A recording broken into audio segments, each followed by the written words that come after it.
깊어가는 가을의 한 자락에 저와 여러분의 삶이 있습니다.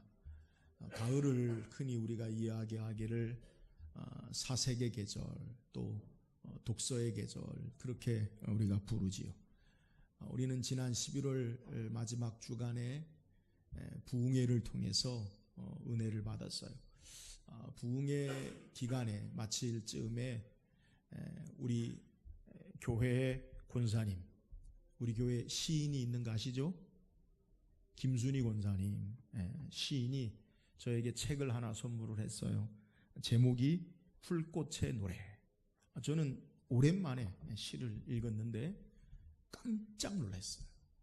글이 어찌나 이쁘고, 그리고 아름다운 표현, 그리고 서정적인 마음을 따뜻하게 하는 그러한 시가 절절히 있는 것을 제가 읽어보고, 그리고 마음에 큰 감동이 되었어요. 여러분도 이 시를 한번 이 가을에 한 권씩 좀 읽어서 여러분의 마음이 또 정서적으로 풍성해지기를 그렇게 바랍니다. 우리는 흔히 문학의 종류를 소개할 때 시, 수필, 그리고 희곡, 그리고 우리에게 소설을 문학의 종류라고 그렇게 흔히 이야기해요. 그 가운데 글을 쓰는 사람들의 말을 들어보면 가장 어려운 것이 어떤 거냐? 그건 바로 시예요. 왜 그렇습니까? 우리에게 함축성을 담는 단어를 통해서, 또 운율을 맞춰서 짧은 글이지만 깊은 마음의 감동과 삶을 표현해내기 때문에 이 시가 어렵다고 그렇게 이야기해요. 짧고 간결하지만 그 안에는 많은 마음과 생각을 담아서 우리에게 쏟아내는 그러한 모습이에요. 오늘 우리가 읽은 성경의 내용은 시는 아니지만 짧은 구절로 바울이 고린도 교회 성도들을 향해서, 우리를 향해서 많은 함축적인 의미를 가지고 권면하는 내용을 성경이 우리에게 소개해요. 고린도 교회는 어떤 교회냐? 여러분이 고린도전서를 읽어보면 많은 교회에 갈등과 문제와 일들이 있는 그러한 교회. 그러니까 오늘날 우리의 삶에 온갖 드러나는 부끄러운 삶의 모습들이 이 고린도 교회의 고린도전서를 읽어보면 많이 드러나요.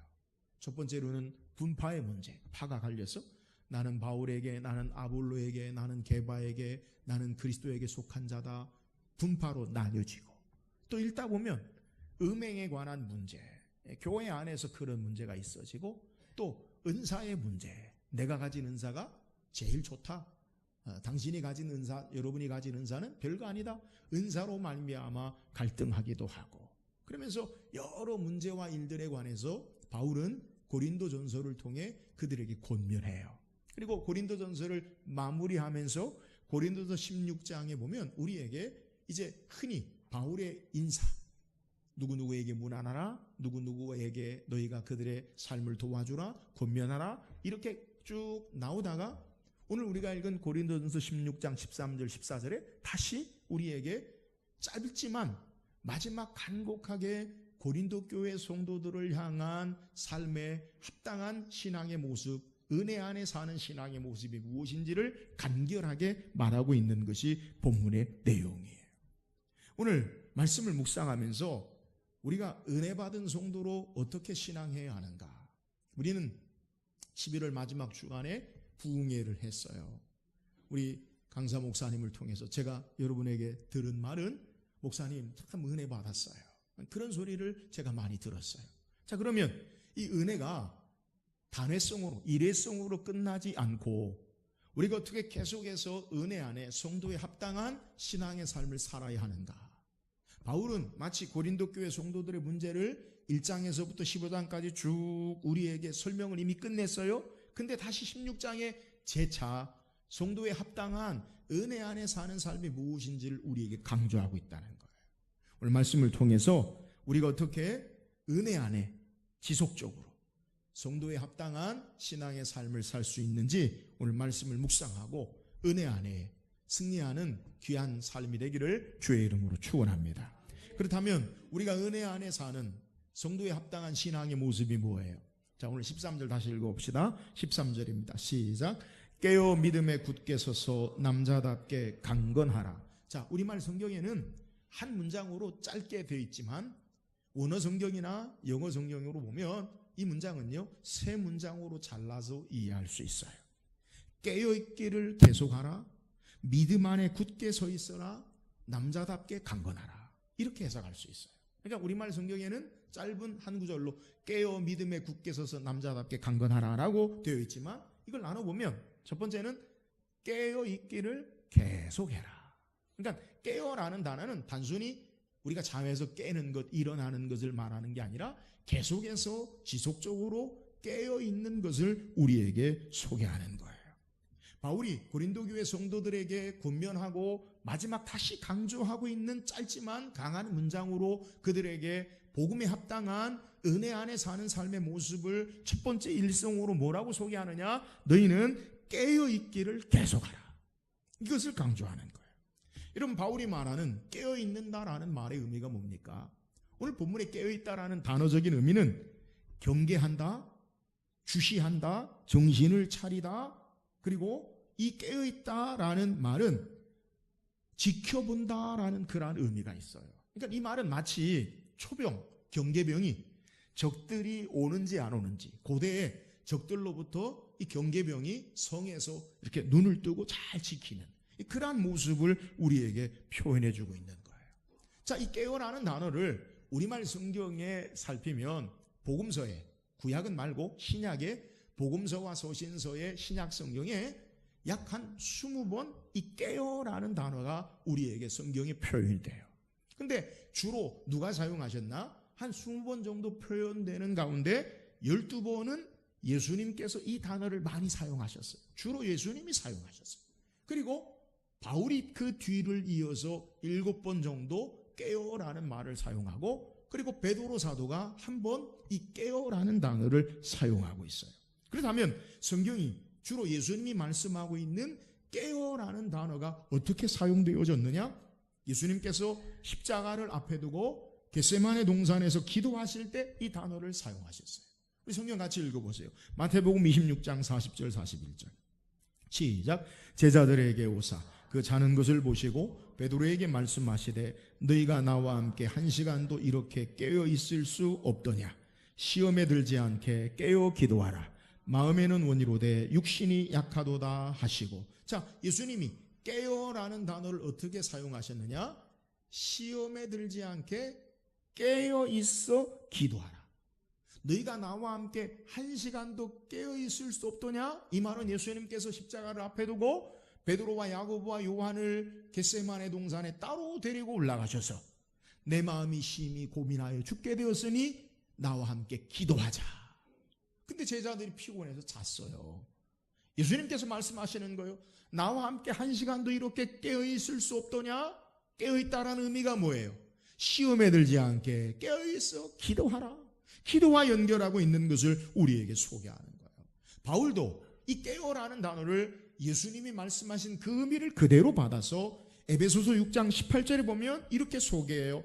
모든 기도와 간구를 하되 항상 성령 안에서 기도하고 이를 위하여 깨어 구하기를 항상 힘쓰며 여러 성도를 위하여 구하라.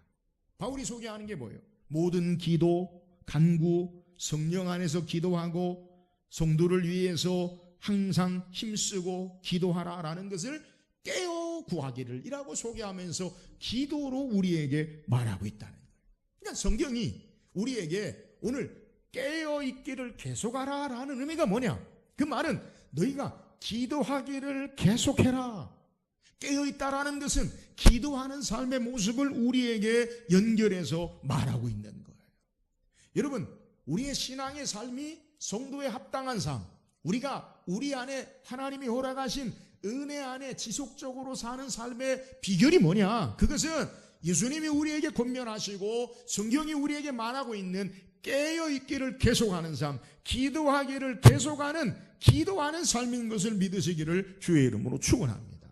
여러분, 우리가 왜 깨어있어야 돼요? 왜 우리가 기도를 계속해야 합니까? 여러분, 기도하지 않으면, 깨어있지 않으면 적들이 우리에게 다가오고 우리를 넘어뜨리려고 할 때에 우리는 무방비 상태에 적들에게 패하고 말아요. 예수님이 우리에게 가르쳐주신 기도 가운데 주기도문에 우리에게 말씀하는 기도의 내용 가운데 중요한 것이 있어요. 시험에 들게 하지 마옵시고 악에서 구하옵소서. 여러분, 우리가 시험에 들지 않게 하기 위해서 기도해야 되고, 우리가 악에 빠지지 않기 위해서 기도해야 됨을 믿으시기를 주의 이름으로 축원합니다. 예수님도 그래서 공생애를 시작하실 때에 첫 번째 행하신 게 뭐예요? 성령에게 이끌려 광야에 40일 동안 가서 금식하고 기도하셨어요. 사탄이 도전하죠. 돌이 똑덩이가 되게 하라, 성전 꼭대기에 뛰어내려라, 천하만국의 높은 산의 영광을 보여주고 나에게 절하라 라고 할 때에 예수님 어떻게 승리하셨느냐? 그는 기도하셨고 말씀으로 승리하신 것을 성경이 우리에게 소개하는 거예요. 사랑하는 여러분, 오늘 우리가 왜 기도해야 합니까? 기도는 어제 기도했다고 오늘 하지 않아도 되는 게 아니에요. 오늘 했다고 내일 기도하지 않으면 우리의 삶이 되어지는 것이 아니라 오늘 현재 내 삶의 계속해서 기도해야 됨을 우리가 성경을 통해 바르게 깨달아야 된다는 거예요. 여러분, 우리가 은혜가 좀 떨어졌어요. 신앙 안에서 그렇게 표현하잖아요. 부흥회 여러분 은혜 받았습니까? 근데 그 은혜를 흔히 은혜가 쏟아버렸어요. 은혜를 쏟아버렸어요. 은혜가 떨어졌어요. 그런 표현을 해요. 여러분, 은혜가 떨어질 때 우리 마음속에 내가 마음에 은혜가 없는 것 같아. 은혜를 쏟아 우리가 버릴 때 그 나타나는 특징이 뭔지 아십니까? 그것은요, 기도가 어려워져요. 은혜 받으면 우리에게 은혜 안에 있는 그 삶의 특징이 뭐냐? 여러분, 기도가 돼요. 할렐루야. 기도가 나와요. 하나님 앞에 막혔던 기도가 우리 안에 계속해서 쏟아나오기 시작하고, 마치 내 기도를 하늘에 올려드리는 하나님이 응답하시고 역사하신 것 같은 큰 역사가 있어지고 마음의 담대함과 평안이 있어지는 것, 여러분, 그게 바로 우리가 기도할 때 은혜 안에 있는 신앙의 삶의 모습이에요. 적들이 마귀가 우는 사자와 같이, 베드로 사도는 우리에게 그렇게 표현해요. 너희 대적 마귀가 우는 사자와 같이 두루다니며 삼킬 자를 찾나니 너희는 깨어 근신하라, 마귀를 대적하라. 여러분, 오늘 우리의 삶에 마귀는 계속해서 유혹과 시험 가운데 우리의 삶을 호시탐탐 노리고 있어요. 조그만 틈새가 보이지기만 하면, 우리의 신앙이 조금만 약해지기만 하면 그 틈새를 비집고 들어와서 우리를 시험에 빠뜨리고 올무에 빠뜨리고 우리를 악한 자리로 이끌어가는 것, 그게 마귀의 전략과 마귀의 작전이에요. 여러분, 우리의 영적인 싸움에서 어떻게 승리합니까? 날마다 깨어있기를 계속하는, 기도하는 저와 여러분 되기를 주의 이름으로 축원합니다. 오늘 성도의 바른 합당한 신앙의 삶의 모습, 우리가 은혜를 지속하며 신앙하는 삶의 모습이 무엇이냐? 그것은 깨어서 기도하는 거예요. 여러분, 너무나 좋은 계절이, 이 계절에 주님 앞에 엎드리는 저와 여러분 되기를 주의 이름으로 축원합니다. 깨어서 기도하세요. 기도하지 않고는 우리가 온전히 설 수 없어요.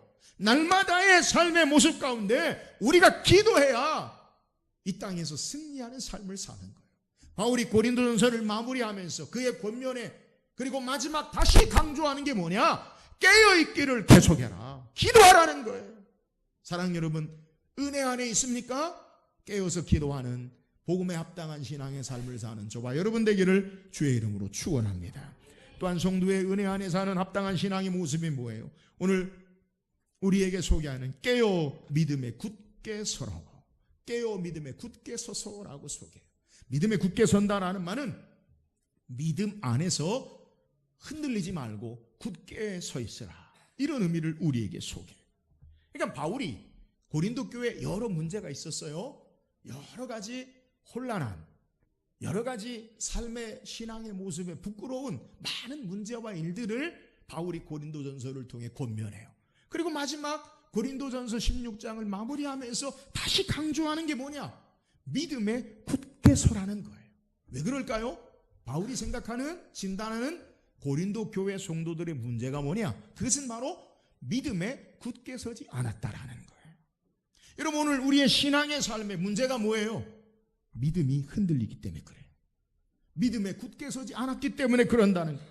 삶이 흔들리는 것은 바로 믿음의 문제다라는 사실을 우리에게 소개하는 거예요. 마태복음 14장에 보면 예수님께서 오병이어의 기적을 행하시고 제자들을 배를 태워 먼저 보내시고 기도하러 가셨어요. 풍랑이는 바다 가운데 예수님이 그들을 고난당할 때 찾아오셔요. 우리가 알죠? 부흥회 때도 말씀 묵상했어요. 베드로가 주여 만일 주시어든 나를 오라 명하소. 베드로가 무리를 걸어요. 걷다가 어떻게 됩니까? 바람을 보고 무서워 빠져가는지라. 베드로가 어떻게 하느냐? 주여 나를 구원하소서. 예수께서 즉시 손을 내밀어 그를 건져주셔요. 그러면서 예수님께서 뭐라고 말씀하시냐? 믿음이 작은 자요 왜 의심하였느냐.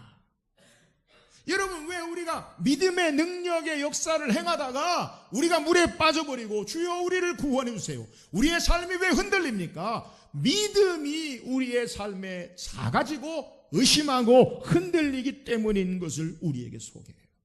예수님 바라보고 풍랑이는 바다를 바라보는 게 아니라 예수님 바라보고 무리를 걸을 때는 그의 삶이 흔들리지 않아요. 근데 바람을 바라보고 바다를 바라보고 자신을 바라보고 무서워 빠져버리고 마는 것을 우리에게 소개하는 거예요. 여러분, 저는 믿음이 뭐냐고 정의한다면 쉽게 예수님과 함께 삶을 바라보는 것, 예수님을 더 크게 바라보는 것, 이것이 믿음이다라고 말할 수 있어요. 오늘 이 땅에 우리의 삶 가운데 왜 삶이 흔들립니까? 세상이 더 크게 보여요. 나 자신의 연약함만 보여요. 환경과 조건이 우리를 더욱더 힘들게 크게 보여요. 그러면 흔들려요. 그러나 이 모든 것보다 주님이 더 크신 하나님 되심을 바라보고 나의 약함보다 내 삶의 조건보다 사람보다 하나님을 더욱더 크게 바라보고 주님 바라보고 의지하면 흔들리지 아니하고 승리하는 삶을 살 수 있음을 믿으시기를 주의 이름으로 축원합니다. 여러분, 사람은요 누구나 눈이 가는 대로 우리의 마음이 가요. 그렇잖아요? 여러분, 눈이 가는 대로 마음이 가요. 설교 시간에 여러분 제 눈을 바라보세요. 내 눈을 바라봐. 누가 그랬죠? 내 눈을 바라봐. 병이 날 거야. 그건 아니에요. 그건 아니야. 여러분, 눈으로 설교를 들어야 돼요. 죄송합니다. 피곤해서 주무시는 분도 계시는데 그래, 그것도 은혜예요. 주무세요. 그것도 괜찮아요. 근데 할 수 있으면 눈을 뜨고 저를 바라보셔야 돼요. 왜요? 눈이 가야 마음이 가요. 여러분, 우리의 삶의 시선을 세상에 흔들리는 것에 우리의 시선을 두지 말고 예수 그리스도에게 고정할 수 있기를 주의 이름으로 축원합니다. 주님 바라봐야 우리의 삶이 흔들리지 않아요. 세상의 것 바라보면 계속 흔들려요. 여러분, 돈 의지해 보세요. 돈이 있다가도 없고 없다가도 있어지는 거 흔히 그러잖아요. 있을 때는 좋다가 없을 때는 우리의 마음이 롤러코스터를 타요. 사람 바라보세요. 사람 바라보면 어떤 때 좋을 때는 좋아요. 나쁠 때는 안 좋아요. 여러분, 우리의 보여지는 것들이 그렇다는 거예요. 그래서 성경은 우리에게 믿음에 대해서 히브리서 11장에 소개하고 12장에 뭐라고 우리에게 소개하느냐? 히브리서 12장 2절 다 같이 시작. 믿음의 주여 또 온전케 하게 하시는 이인 예수를 바라보자. 그는 그 앞에 있는 기쁨을 위하여 십자가를 참으사 부끄러움을 개치 아니하시더니 하나님 보좌 우편에 앉으셨느니라. 여러분, 믿음의 주요 또 온전케 하신 예수를 바라보자. 이 바라보자라는 말은 한번 힐끗 바라보는 게 아니에요. 영어 성경에 보면 예수에게 내 눈을 셋업 고정시켜라. 여러분, 우리가 우리의 눈이 어디를 향해 있어야 하느냐? 물론 세상 가운데 우리의 삶이 살아요. 사람 가운데 삶이 살아요. 우리의 주어진 조건 가운데 살아요. 그런데 그것만 보지 말고 주님께 우리의 눈을 고정시키고 주님과 함께 바라보는 믿음의 삶을 살기를 주의 이름으로 축원합니다. 주 앞에 우리의 눈을 고정하세요. 그럼 흔들리지 않아요. 자꾸만 나를 바라보니까 여러분, 우리 안에 뭐 선한 것이 있나요? 우리 안에 무슨 능력이 있나요? 가장 약한 게 인생이잖아요. 여러분, 삶의 조건과 환경을 바라보세요. 언제나 가변적이에요. 주식 투자하시는 분 계시죠? 올라갔다 내려갔다 올라갔다 내려갔다 마음 둘 수가 없어요. 주님 바라보는, 그래서 믿음 안에 흔들리지 않는 은혜 합당한 삶을 살기를 주의 이름으로 축원합니다. 또한 성도에 합당한 신앙의 삶이 뭐예요? 13절에 남자답게 강건해라. 여러분, 남자답게 강건하다는 의미가 뭐예요? 바울은 고린도전서 3장에서 성도들 가운데 약한 자의 모습을 이렇게 표현하는데 육신에 속한 어린아이 같은 약한 신앙의 모습을 그가 비유로 표현해요. 고린도전서 3장 1절에 보면 형제들아 내가 신령한 자들을 대함과 같이 너에게 말할 수 없어서 육신에 속한 자 곧 그리스도 안에서 어린아이들을 대함과 같이 하노라. 바울은 고린도 교회 성도들이 육신에 속한 어린아이 같은 약한 신앙이 있다는 거예요. 너희는 약한 신앙의 삶을 살지 말고 남자답게 강건한 신앙의 삶을 살아라. 여러분, 그러면 남자다운 강건한 신앙의 삶의 모습이 무엇입니까? 바울은 우리에게 디모데후서 2장 1절에 이렇게 소개해요. 같이 읽어봅시다. 시작. 내 아들아 그러므로 너는 그리스도 예수 안에 있는 은혜 가운데서 강하고. 여러분, 남자답게 강한 삶의 모습이 어떤 거냐? 바울은 디모데에게 너는 그리스도 예수 안에 있는 은혜 가운데서 강하고. 남자다운 성숙한 신앙은 그리스도 예수 안에 있는 은혜 안에 강하여짐을 믿으시기를 주의 이름으로 축원합니다. 여러분, 바울이 사용하는 독특한 표현 가운데 가장 많이 사용하는 게 뭐냐? 그리스도 예수 안에. 여러분, 그리스도 예수 안에 있으면 우리가 강하게 됨을 믿으시기를 주의 이름으로 축원합니다. 은혜 가운데 산다라는 것은 예수 안에 사는 것이요, 은혜 밖에 산다는 것은 예수님과 함께 하지 않는다는 것. 오늘 내가 은혜 가운데 산다라는 것은 예수님과 함께 예수 안에 사는 자는 은혜 가운데 사는 자요, 은혜가 떨어지고 은혜 밖에 있다는 것은 예수님이 안 보여요. 예수님과 함께 살지 않는 것이 은혜 밖에 사는 삶의 모습이에요. 우리가 어떻게 강한 성숙한 신앙의 삶을 사느냐를 결정하는 것은 내가 무엇을 어떻게 하느냐 하지 않느냐 이게 중요한 게 아니라 내가 예수 안에 있느냐 은혜 안에 머무느냐 이것이 가장 중요한 것임을 우리에게 소개하는 거예요. 은혜 안에 있다는 것은 예수 안에 있다는 것이요, 은혜 밖에 있다는 것은 예수님과 함께하지 않는다는 거예요. 그래서 예수님은 요한복음 15장 5절에 말씀하시기를 나는 포도나무요 너희는 가지라. 그가 내 안에 내가 그 안에 거하면 사람이 열매를 많이 맺나니 나를 떠나서는 너희가 아무것도 할 수 없습니다. 우리가 예수 안에 있으면, 예수 안에 머물면, 예수 안에 거하면, 예수님과 살면 열매를 맺는 성숙한 강한 하나님의 자녀가 되는 거예요. 사랑하는 여러분, 날마다 예수 안에 은혜 안에 저와 여러분의 삶이 있기를 주의 이름으로 축원합니다. 내가 강한 것이 아니라 주님이 강하세요. 내가 승리하게 하는 게 아니라 주님이 승리케 하셔요. 그러므로 예수 안에 은혜 안에 주님 안에 거해야 돼요. 오늘 우리에게 참된 성도에 합당한 신앙의 삶, 은혜 안에 사는 비결은 예수 안에 거하는 거예요. 오늘 주님 안에, 예수 안에 주님과 동행하며 은혜 안에 강화해지는, 남자답게 강건해지는 성숙한 신앙의 삶이 되기를 주의 이름으로 축원합니다. 마지막 성도에 합당한 삶의 모습이 뭐예요? 14절 읽어보세요. 14절 시작. 너희 모든 일을 사랑으로 행하라. 이 말은 모든 일, 어떤 일을 하든지 사랑의 동기, 사랑의 중심에서 행해야 함을 우리에게 소개하는 거예요. 성도에 합당한 삶의 모습이 뭐냐? 그것은 사랑 가운데 사랑 안에 사는 삶의 모습이에요. 여러분, 교회와 세상의 차이점이 뭐예요?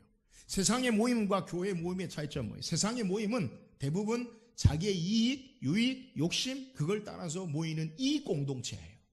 그렇잖아요. 세상은요, 아무리 친하게 모였다고 이익이 떨어지면 딱 끝나요.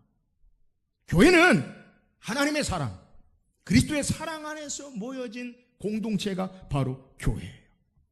그래서 성도의 신앙의 삶의 동기는, 삶의 중심은 무엇이 되어야 하느냐? 이 사랑으로 우리의 삶이 있어지고 행해져야 돼요. 그 사랑이 뭐예요? 하나님께서 우리를 사랑하사 독생자 예수 그리스도를 보내시고 우리를 그 사랑 가운데 하나님의 자녀 삼으시고 그 사랑 가운데 살게 하시는 것, 이 사랑 안에 우리의 삶이 사는 것. 이 사랑을 받은 자로 하나님의 사랑을 증거하고 이 사랑이 우리에게 삶을 통해 드러나고 나타나야 돼요. 여러분, 바울은 고린도 교회를 통해서 하나님의 사랑을 어떻게 우리에게 표현합니까? 고린도서 13장은 우리가 아는 대로 흔히 사랑장이라고 부르잖아요. 여러분, 그 사랑이 우리에게 어떻게 드러나고 나타나야 합니까? 그 사랑으로 우리가 일해야 된다는 거예요. 그러면 그 사랑이 뭡니까? 우리 같이 읽어보세요. 고린도전서 13장 4절에서 7절까지 시작. 사랑은 오래 참고, 사랑은 온유하며, 사랑은 시기하지 아니하며, 사랑은 자랑하지 아니하며, 교만하지 아니하며, 무례히 행하지 아니하며, 자기의 유익을 구하지 아니하며, 성내지 아니하며, 악한 것을 생각하지 아니하며, 불의를 기뻐하지 아니하며, 진리와 함께 기뻐하고, 모든 것을 참으며, 모든 것을 믿으며, 모든 것을 바라며, 모든 것을 견디느니라. 여러분, 사랑이 우리에게 어떻게 드러납니까? 오래 참음으로 나타나요. 전에는 참지 못해요. 조급해요. 근데 예수 안에 주님과 신앙하면서 이 참는 것이 점점 우리의 삶에 늘어나요. 사랑은 온유함으로 나타나요. 온유함이 뭐예요? 온유함은 야생마가 길들여지지 않게 자기 마음대로 살다가 길들여지는 삶이 바로 온유예요. 내 마음대로 길길이 날뛰다가 이제는 말씀 앞에 삶을 겸손히 내려놓고 주의 은혜 앞에 내 삶이 그 말씀을 따라 사는, 이게 온유한 삶으로 나타나고, 시기하지 않음으로 나타나고, 자랑하지 않음으로 나타나고, 교만하지 않음으로 나타나고, 무례히 행하지 않음으로 나타나고, 내 유익만 구하는 삶으로 나타나지 아니하고, 성내지 아니하고, 악한 것을 생각하지 않음으로 나타나고, 불의한 것을 기뻐하지 않음으로 나타나고, 진리를 기뻐하고, 모든 것을 참고 바라고 믿고 견딤으로 나오는 것, 나타나는 것, 이게 사랑이에요. 여러분, 이 사랑은요 하루아침에 완성되지 않아요. 신앙은 우리가 하루아침에 우리의 본성이 확 변하여서 마치 성자가 되듯이 바뀌어지잖아요. 저는 그것을 믿지 않아요. 마치 어린아이가 점점 자라서 성인이 되듯이 신앙도 마찬가지. 그리스도 안에 우리는 새 사람을 경험하고 새 사람을 지은 모습을 따라 조금씩 변하는 거예요.